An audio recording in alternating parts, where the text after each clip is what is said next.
Savitri classics book launch ఈవెంట్లో participate చేయడం నా అదృష్టంగా భావిస్తున్నాను.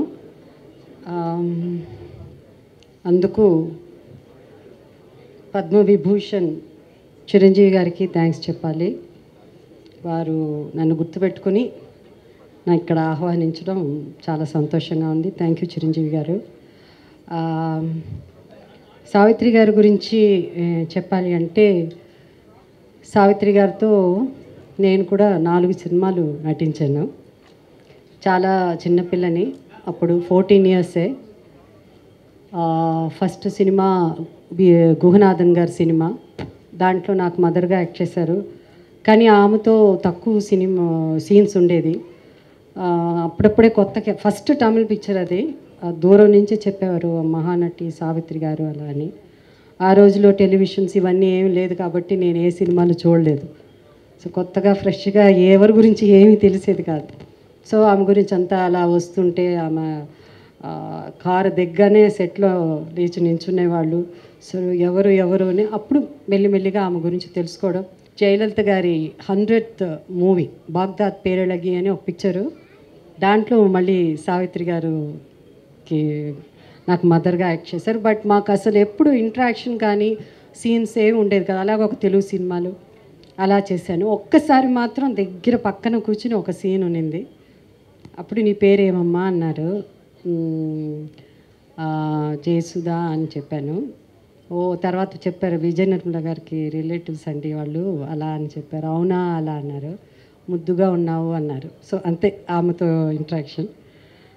దాని తర్వాత నాకు జెమిని గణేషన్ గారు సరసన యాక్ట్ చేసే అవకాశం వచ్చింది. నా నవలిన్నయి అనే పిక్చరు, కె బాలచంద్ర గారి సినిమా. సో ఆయనకి 7 హీరోయిన్స్ ఉన్నారు దాంట్లో. అందులో ఒక హీరోయిన్గా జెమిని గణేషన్ గారితో నాకు నటించే అవకాశం వచ్చింది.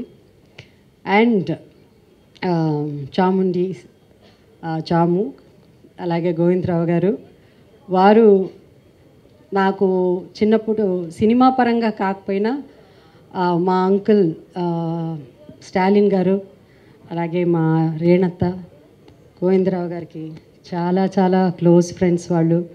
అందుకని ముద్దుగా కొత్తగా పెళ్ళైనప్పుడు వాళ్ళిద్దరూ మా ఇంటికి రావడం, మా అంకుల్తో పాటు చూసేవారు. స్టాలిన్ అంకుల్ అనగానే ఒక నిమిషం మీరు కన్ఫ్యూజ్ అయ్యి ఉండేవారు. ఆ స్టాలిన్ సినిమాలో నటించే స్టాలిన్ గారు కాదు, మా అంకుల్ పేరు కూడా స్టాలిన్.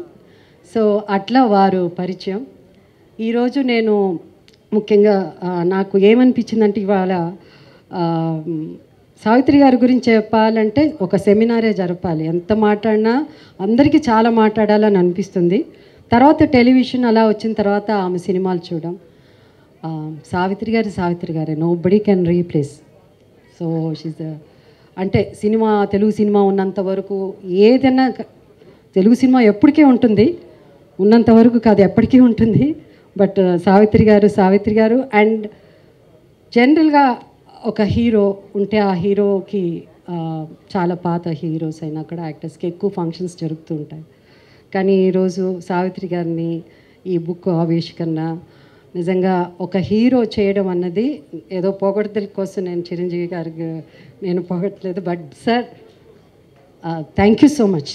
ఎందుకంటే మా హీరోయిన్స్ అందరి తరఫున, ఎందుకంటే మాకు తక్కువ ఉంటుంది ఫంక్షన్స్, బెటర్ ఎక్కువ పెద్దగా ఇవన్నీ చాలా తక్కువ ఉంటాయి. అలాంటిది మీరు నిజంగా ఇది ఒక చాలా పెద్ద ఫంక్షన్, 1,00,000 మంది ఉన్నంత ఫీలింగ్ మాకు. Thank you Chiranjeevi garu. And you are blessed. So Surekha garu, both of you, and thank you so much.